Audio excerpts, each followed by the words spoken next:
Praise the lord. ఈరోజు దేవుని వాగ్దానము. ఒకడు తనకై ఏర్పరచుకొనిన మార్గము ఎట్టిదైనను తన దృష్టికది న్యాయముగానే అగపడును. సామెతల గ్రంథము 21వ అధ్యాయం 2వ వచనం. ఈ వాక్యం ద్వారా మనం తెలుసుకోవాల్సిన విషయం ఏంటంటే, చాలాసార్లు మనకు మనమే మంచివారం అనుకుంటాం, మనమే గొప్పవాళ్ళం అనుకుంటాం. నేనే నీతిమంతుడనని, ఎదుటివారిదే తప్పని, ఎదుటివారే సరిచేసుకోవాలని అనుకుంటూ ఉంటాం. మనం నడిచే మార్గం, మన ఆలోచనలు అవి మంచివైనా చెడ్డవైనా సరే మన దృష్టికి మంచిగానే కనపడచ్చు.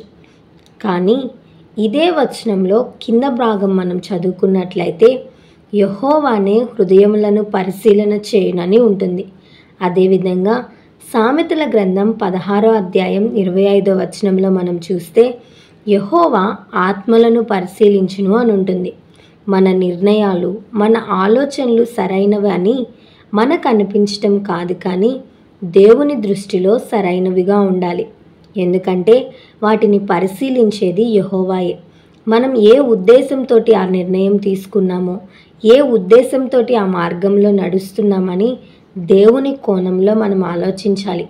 ఎందుకంటే దానిని బట్టి మనము తీర్పు తీర్చబడతాం.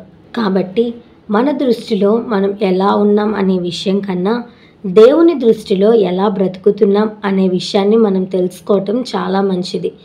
దేవుని దృష్టిలో మనం యథార్థంగా ఉన్నామా లేదా, మన మార్గం దేవుని దృష్టికి అనుకూలంగా ఉందా లేదా అని పరిశీలించుకుందాం.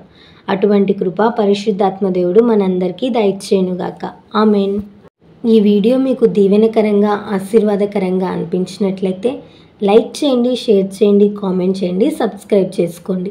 మీ ప్రార్థన అవసరతలను మాకు కామెంట్ రూపంలో తెలపండి. మీ కొరకు తప్పక ప్రార్థిస్తాం. God bless you.